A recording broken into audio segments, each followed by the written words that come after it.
하나님의 말씀 야고보서 5장 7절에서 11절 말씀으로 이제 성령의 9가지 열매 중 이제 오래 참음의 열매에 대해서 우리가 말씀의 은혜를 나누기를 원합니다. 2018년도에 벌써 이제 4일 이제 지나가고 이제 5일로 향하고 있는 것을 보게 됩니다. 벌써 이렇게 시간이 지나가는 거 보면 굉장히 빠르다는 것을 우리가 알 수가 있게 되는 것이죠. 자, 오늘 이제 오래 참음에 대한 열매인데 이 오래 참음에 대한 열매를 우리가 조금 더 한번 깊게 한번 살펴보기 원합니다. 오늘 본문에 기록된 이 야고보서에 대해서 우리가 잠시 좀 배경 지식을 살펴봐야 됩니다. 야고보서는 이미 믿은 성도가 하나님의 백성으로서 어떻게 살아가야지에 대한 실천적인 믿음을 강조하고 있습니다. 그러니까 불신자에게 주어진 말씀보다는 하나님을 믿고 있는 사람들에게 그럼 그 믿음이 있다면 복음만에 있다면 그 복음 안에 있는 믿음의 사람은 어떻게 살아가야 되느냐에 대한 실천편이라고 할 수가 있게 됩니다. 즉 그리스도로 닮아서 자라나는 사람들에 대한 권면의 말씀이 바로 야고보서가 되지요. 그래서 야고보서를 보통 구약의 잠언이다라고 그렇게 표현을 하기도 합니다. 야고보서는 오늘 본문에서 오래 참음에 대하여 설명하고 있는데 그 오래 참음에 대한 설명을 두 가지 예를 들어서 그것을 설명하고 말씀하고 있습니다. 이 두 가지 예를 통하여 오래 참음의 열매를 맺기 위해서 어떤 은혜를 깨달아야 되는지를 우리에게 말씀해 주고 있죠. 오늘은 그것을 한번 나누기 원합니다. 첫 번째는 오래 참음의 열매를 맺기 위해서는 이른 비와 늦은 비의 은혜를 깨달아야 한다라고 성경은 말씀하게 됩니다. 우리 본문 7절 말씀을 다 함께 읽어보겠습니다. 그러므로 형제들아 주께서 강림하시기까지 길이 참으라. 보라 농부가 땅에서 나는 귀한 열매를 바라고 길이 참아 이른 비와 늦은 비를 기다리라니. 그러므로라고 시작하기 때문에 이 본문의 시작이 그러므로라는 것은 앞에 있는 말씀에 대한 한마디로 결론을 내린다라고 할 수가 있게 되죠. 그럼 앞에 있는 말씀 뭐냐면 최소한 야고보서 5장 1절과 6절 말씀을 봐야 됩니다. 그 말씀에는 어떤 말씀이 있냐면 부자들을 향하여 이렇게 말씀합니다. 가난한 자들을 핍박하지 말고 제때 사례를 빼먹지 말고 그 삭을 잘 주라는 것이죠. 그렇지 않으면 부자들에게 심판이 임할 것이다 라는 말씀이고 동시에 오늘 본문은 가난한 자들에게 향한 인내의 권면의 말씀이 됩니다. 그렇다면 부자들에게는 심판의 말씀을 가난한 자들에게는 인내하라는 말씀을 주신 이유가 무엇이냐? 원론적으로는 부자들의 착취에 인한 고통과 아픔을 인내하라는 말씀이고 영적으로는 하나님의 나라를 소망하라는 것이죠. 하나님의 나라를 바라보라는 것입니다. 인내하고 참고 오래 참음으로 말미암아 장차 오실 하나님의 임재, 장차 임할 하나님의 새 하늘과 새 예루살렘을 바라보라는 것입니다. 오늘 이 본문의 말씀은 예수님이 말씀하신 비유를 떠오르게 하죠. 마가복음 4장 26절과 29절에 예수님은 이런 말씀을 하셨습니다. 또 이러시되 하나님의 나라는 사람이 씨를 땅에 뿌린 것 같으니 그가 밤낮 자고 깨고 하는 중에 씨가 나서 자라되 어떻게 그리 되는지를 알지 못하느니라. 땅이 스스로 열매를 맺되 처음에는 싹이요 다음에는 이삭이요 그 다음에는 이삭에 충실한 곡식이라. 열매가 익으면 곧 낫을 대나니 이는 추수 때가 이르렀습니다 라고 말씀하게 됩니다. 예수님은 예수님의 사역과 또한 성도의 앞으로의 사역과 하나님의 나라에 대하여 농부가 농사를 짓는 것에 대해 비유하여 말씀하신 경우가 굉장히 많았습니다.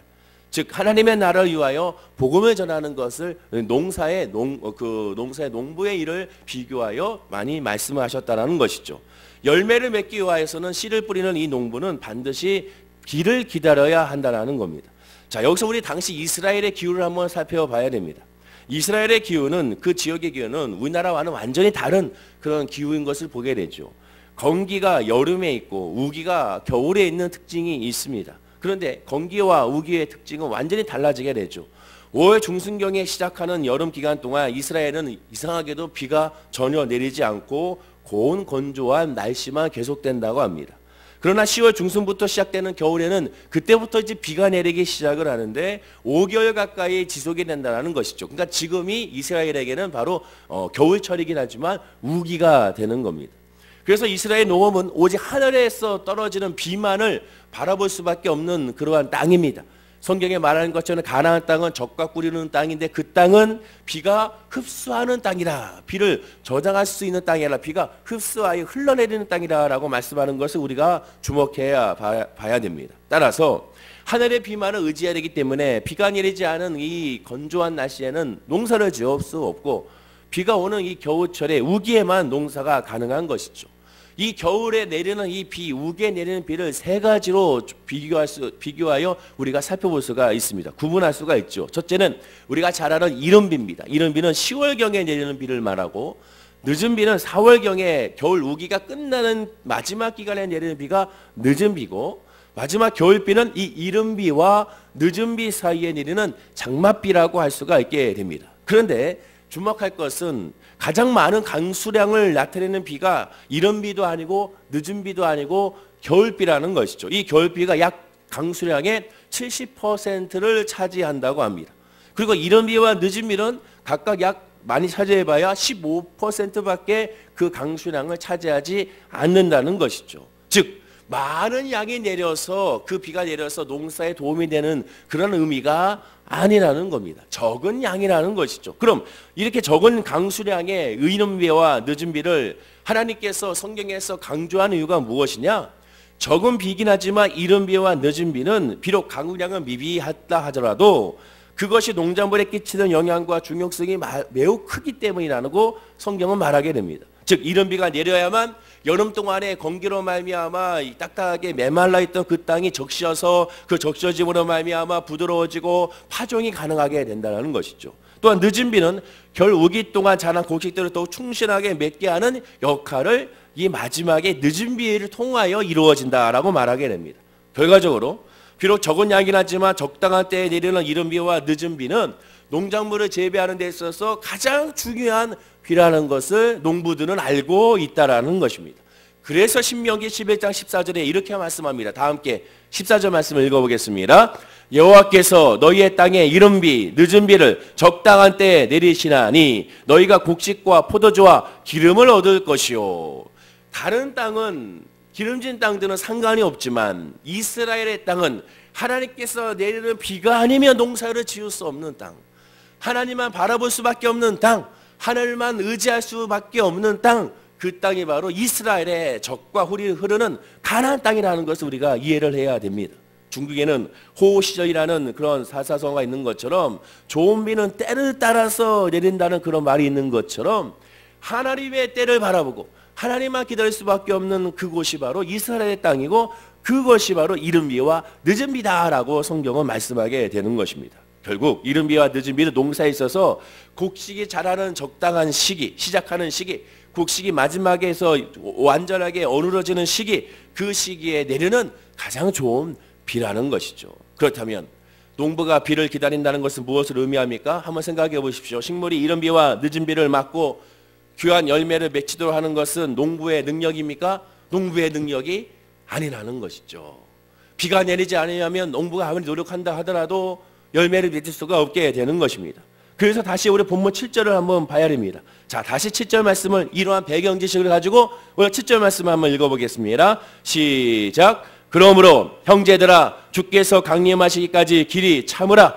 보라 농부가 땅에서 나는 귀한 열매를 바라고 길이 참아 이른 비와 늦은 비를 기다리라니. 농부가 땅에서 나는 귀한 열매를 바라고 길이 참아 이른 비와 늦은 비를 기다린다. 비를 기다린다라고 말하게 됩니다. 아까 마가복음 4장에서 예수님의 비유도 씨가 나서 자라되 어떻게 그리 되는지를 알지 못하느니라. 사람은 알지 못하고 사람이 할 수가 없는 것이 태반이라는 것이죠. 한마디로 주의 은혜만 바라보고 주의 은혜의 역사를 사모하며 하나님의 인도함을 바라야 비로소 승리할 수가 있게 된다는 것입니다. 절대적으로 물이 부족한 이스라엘 기후에서 농부가 비를 기다릴 때 얼마나 간절히 사모하고 기다리겠습니까?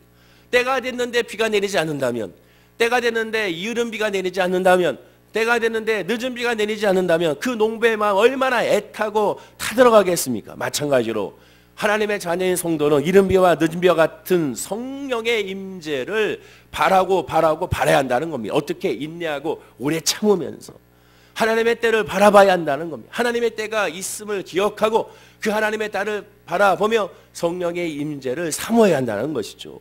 요에서 2장 23절에 그래서 이렇게 말씀하는 겁니다. 다 함께 읽어보겠습니다.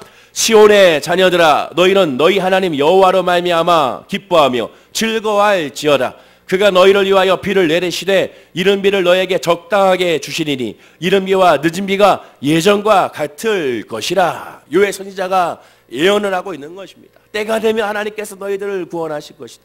때가 되면 너희들에게 은혜를 주실 것이다. 때가 되면 너희들에게 적당한 때에 적당한 비를, 적당한 은혜를, 적당한 응답을, 적당한 인도하심을 주실 터이니 인내하고 참고 주님을 바라봐라 라고 요엘 선지자가 말하게 되는 것입니다. 2018년도에 우리가 바라야 될 것은 무엇이냐? 바로 이런 하나님의 때를 바라보는, 이러한 이른 비와 늦은 비를 바라보는, 하나님의 역사를 바라보는 그런 사모함이 저와 여러분에게 있어야 한다는 겁니다. 이것은 오래 참음으로 말미암아 성령 안에서 이루어진다는 것이죠. 인간이 이것을 참을 수가 없고 인간이 견딜 수가 없습니다. 성령의 임재가 아니면 오래 참을 수가 없게 되는 것입니다. 성령의 임재가 있어야 하나님의 때를 정말 기대와 설렘으로 바라볼 수가 있게 되는 것입니다. 하나님의 은혜와 복 가운데 그러므로 가장 중요한 것은 얼마나 많은 양에 내리느냐, 얼마나 많은 말씀이 쏟아지느냐, 얼마나 많은 기도를 하느냐, 얼마나 많은 봉사 헌신을 하느냐, 그것이 먼저 중요한 것이 아니라 진짜 중요한 것은 양이 아니라 질이라는 것이죠. 무엇을 어떨 때 비가 내리느냐, 그리고 그 비는 어떤 비이냐, 세상의 비이냐 성령의 비이냐를 우리가 살펴봐야 되는 것입니다.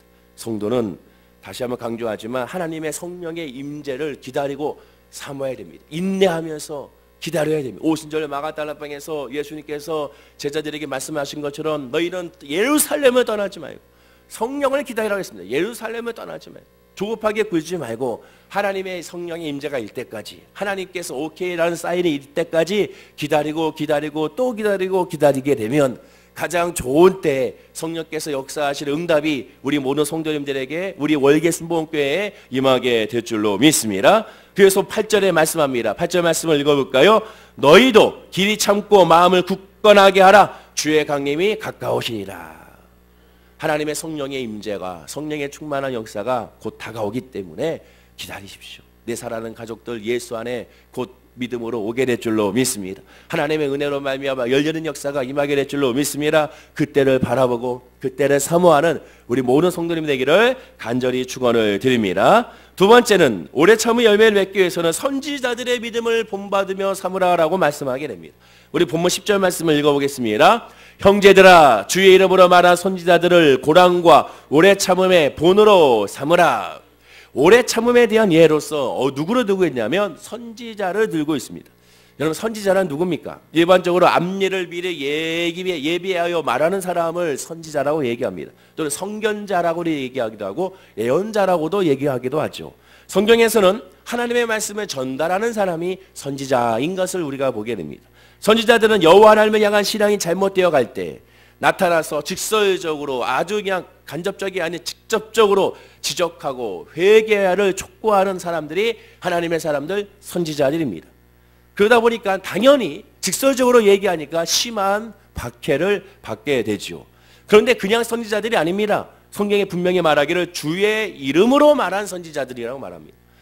그들의 오래 참음의 본을 배우라는 것은 어떤 사람들이냐? 주의 이름으로 말하는 선지자들의 오래 참음의 본을 사원하는 겁니다. 그렇다면 주의 이름으로 말하지 않는 선지자들도 있다라는 것이죠. 즉 박해를 받지 아니하고 대중적 인기를 위하여, 정치적인 목적을 위하여 거짓 예언자들이 있었다는 것입니다. 우리 성경에 많이 나오지 않습니까? 아하왕의 거짓 선지자들도 있었음을 우리가 알게 되죠. 심지어 하나님의 말씀을 전하기보다 왕과 권력과 결탁하여 대중들이 좋아하는 말들만 일삼았던 거짓된 선지자들을 우리는 성경에서 자주 찾아볼 수가 있게 됩니다. 하나님은 그들을 향하여 이렇게 벌써 말씀하셨습니다. 신명기 18장 20절에 보면 만일 어떤 선지자가 내게 전하라고 명령하지 아니한 말을 제 마음대로 내 이름으로 전하든지 다른 신들의 이름으로 말하면 그 선지자는 죽임을 당하리라 하셨느니라 라고 말씀하게 됩니다.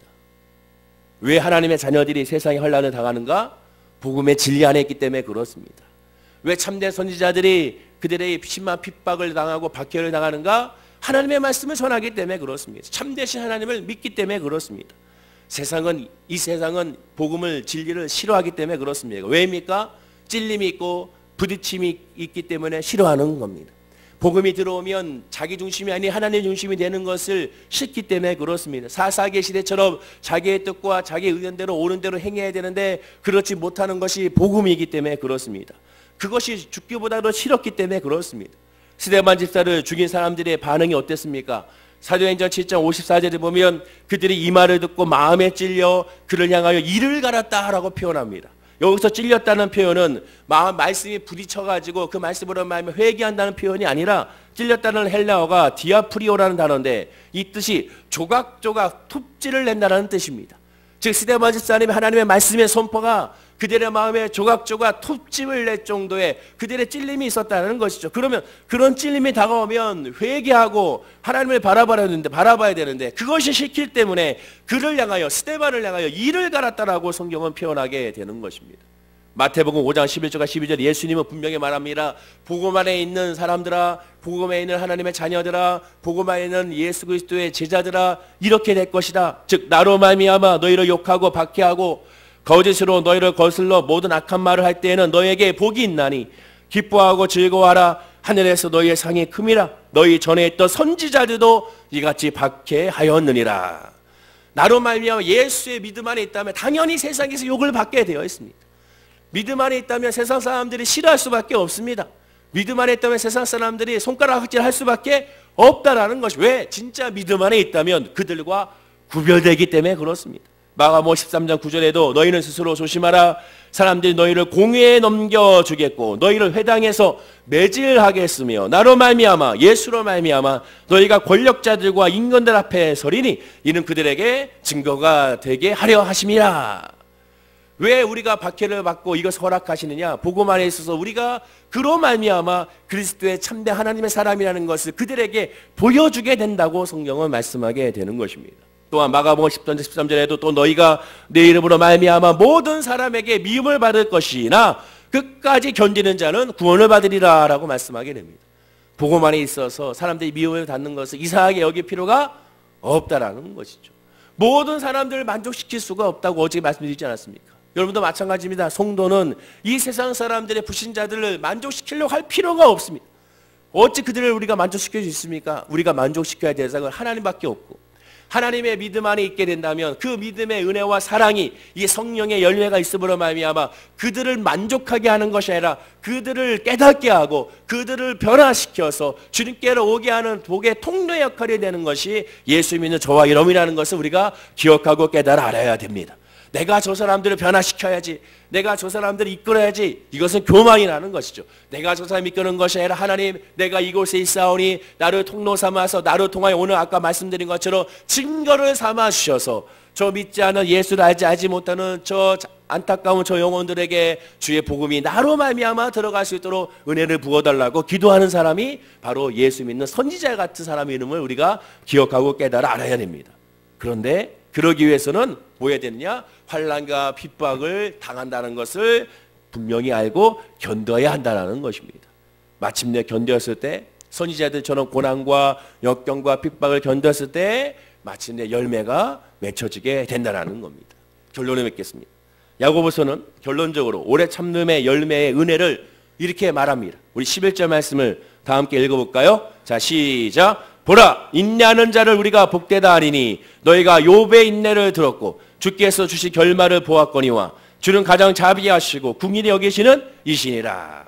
두 가지 예를 들면서 오래 참음의 예를 들면서 마지막으로 결론적으로 또 하나의 예를 드는 것이 누구냐? 욥의 인내입니다. 봐라, 욥을 바라봐라. 욥을 통하여 오래 참는 자의 열매가 무엇인지를 보이지 않느냐? 그러니까 너희들도 성도들도 욥과 같이 인내하고 그 복을 받으라 라고 말씀하게 됩니다. 그럼 욥의 인내의 은혜가 무엇입니까? 욥기 42장 10절 말씀을 읽어보겠습니다. 자, 시작. 욥이 그의 친구들 위하여 기도할 때 여호와께서 욥의 공경을 돌이키시고 여호와께서 욥에게 이전 모든 소유보다 갑절이나 주시니라. 여러분, 이것이 욥의 결론일까요? 많은 사람들이 예전에도 말씀드렸지만 욥의 결론은 이 결론이 아닙니다. 아, 그래, 내가 인내하고 참고 오래 참았더니 하나님께서 많은 은혜를 주셔서 축복을 주셔서 이렇게 물질이 갑절로 넘치게 하시고 모든 소유가 갑절로 넘치게 하시고 자녀들도 또한 물질도 건강도 넘치게 해주신 것이 욥의 결론이 아닙니다. 즉 욥의 결론은 이 세상에 썩어질 것이 아니라는 것이죠. 이 세상에서 잘 먹고 행복하게 잘 살았더라. 옛날에 전래동화처럼 그들은 마침내 행복하고 오래오래 건강하게 잘 살았습니다 라고 끝나는 것이 욥의 결론이 아니고 성령의 결론이 아니고 오래 참음의 결론이 아니라는 겁니다. 욥의 인내의 결론은 무엇입니까? 욥기서 45장 5절과 6절입니다. 자, 욥기서 45장 5절과 6절 말씀을 우리 이 말씀 중요하니까 큰 소리로 읽어보겠습니다. 시작. 내가 주께 대하여 귀로 듣기만 하였사오나 이제는 눈으로 주를 배움나이다. 그러므로 내가 스스로 거둬들이고 뒷길과 제 가운데서 회개하나이다. 하나님 앞에 욥의 인내의 은혜는 그 많은 시험과 환난과 어려움 가운데 이해할 수 없는, 알지 못하는 고통, 욥의 세 친구가 그래서 그로 말미암아 욥을 정죄했을 때에도 이해하지 못하고 알지 못했던 그가 오래 참음으로 말미암아 맺은 결론이 무엇입니까? 내가 주께 대하여 귀로만 들었사오나 이제는 눈으로 직접 주를 배움나이다. 즉 귀로만 들었던 지식으로만 알고 있었던 하나님, 그 하나님을 내 눈으로 직접 체험했다는, 즉 성령을 체험하여 하나님의 임재를 진짜 깨달아 알았다는 것입니다. 자, 하나님의 임재를 깨달으니까 어떤 역사가 나타납니까? 그러므로 내가 스스로 거두어드리고 특히가 제 가운데 뭐한다? 회개한나이다. 예수를 만난 사람은 회개하게 되어 있어요. 성령 만난 사람은 성령 충만한 열매는 회개하게 되는 겁니다. 죄를 깨닫게 되죠. 나는 부족하였구나. 나는 연약한 사람이었구나. 내 뜻대로 살려고 했구나. 하나님의 뜻은 늘 멀어졌구나. 나는 교만했구나를 깨닫는 사람이 바로 이 회개하는 사람. 이것이 욥의 결론입니다. 모든 성경의 결론은 예수 그리스도. 예수 그리스도가 결론인 것은, 그 결론을 받아들이는 사람의 결론은 회개로 끝나는 겁니다. 회개함으로 말미암아 회개로 시작하여 거기서부터 모든 삶의 역사도 이루어지게 되는 것이고 복의 역사도 이루어지게 되는 것입니다. 따라서 어떠한 문제와 어떠한 질병과 어떠한 어려움이 다가왔을 때 오래 참고 인내하면 성령을 통하여 주님을 만나게 되고, 만남으로 말미암아 어떻게 되느냐? 회개하게 되고, 회개하는 순간, 주님을 만나는 순간 문제와 질병과 아픔과 상처에서 완전한 자유와 해방을 얻게 되는 것입니다. 빌립보서에 있는 4장에 있는 말씀과 같이 바로 우리의 마음 가운데 우리의 생각과 우리의 마음을 지키시는 하나님의 은혜를 체험하게 되는 것입니다. 그것이 바로 욥의 인내의 결론이 되게 되는 것입니다. 2018년도 성령의 충만함을 받아 오래 참음의 은혜를 체험하는 우리 모든 성도님들에게 간절히 축원을 드립니다. 한번 참아 보십시오. 성령 안에서 참고 또 참고 인내해 보십시오. 분명히 하나님께서 아주 좋은 은혜를 우리에게 부어주시게 되는 것입니다. 이상민 집사님 같은 경우도 마찬가지지 않습니까? 어저께 이순 우리 집사님 그런 말씀을 하시던데, 처음에는 왜 이렇게 빨리 이러한 간 이식이라든가 이런 부분에 대해서 왜 이렇게 잘 안 되는 것인가, 연결이 안 되는 것인가 많이 속상해 하셨습니다. 하나님의 때가 되자 가장 좋은 환경 가운데 하나님께서 허락하신 것을 보게 되죠. 그것도 갑작스럽게 연락이 오는 것은 그만큼 하나님의 은혜는 정말 놀랍다는 것입니다. 우리가 한번 늘 깨닫고 기도해야 되죠. 우리는 몰라요. 우리의 지금의 우리 지정으로는 알 수가 없습니다. 우리의 짧은 식견으로, 우리의 짧은 경험으로 어찌 우리가 하나님의 역사와 사역을 알 수가 있겠습니까? 단 한 시간의 앞을 내다보지 못하는 것이 인간인데, 따라서 우리는 하나님만 의지하고 성령을 통하여 주님을 바라봐야 되는 것입니다. 2018년도에 우리 모든 사랑하는 성도님들 오직 성령의 충만함으로 오래 참고 인내함으로 말미암아 하나님의 오늘 성경 말처럼 자비하시고 궁일하 계신 하나님께서 우리의 삶을 인도하신다는 것을 깨닫고, 2018년도에 이렇게 연초에 기도했던 모든 것들이 2018년도 마지막 송공 여신 예배 드릴 때 지난 2018년도 뒤돌아봤을 때 와 진짜 하나님의 은혜였구나라는 것을 감격하고 선포할 수 있는 날이 분명히 오게 될 줄로 믿습니다. 기도하겠습니다. 아버지 하나님 감사합니다. 오래 참음의 열매를 깨닫게 하시니 감사합니다. 그 열매가 사랑하는 모든 성도님들의 믿음과 마음과 삶 가운데 이루어지게 하여 주시옵소서. 그런데 오래 참음의 열매였습니다. 즉 성령의 열매이기 때문에 우리가 먼저 성령 받아야 될 줄로 믿습니다. 예수의 믿음 안에서 성령의 충만함을 받는 우리 모든 성도님들이 되게 하여 주셔서, 그래서 욥의 인내의 결론이 나의 인내의 결론이 되게 하여 주시고 나의 은혜의 결론이 될 수 있는 우리 모든 성도님들의 은혜와 결론이 될 수 있도록 축복하여 주시옵소서. 지금 어떠한 것을 가지고 기도하고 있습니까? 무엇을 가지고 소망하고 있습니까? 아버지 하나님 조급하게 굴지 말고 하나님의 은혜를 사모하며 하나님의 때를 바라보며 호시절에 은혜를 사모하며 기도하고 또 기도하고 인내하고 바라보는 우리 모든 성도님들이 되게 하여 주셔서 마침내 합력하여 소원이 되는 간증거리가 넘쳐나는 우리 월계 순복음교회 성도님들이 다 되게 하여 주옵소서. 감사드리며 예수님의 이름으로 기도드립니다. 아멘.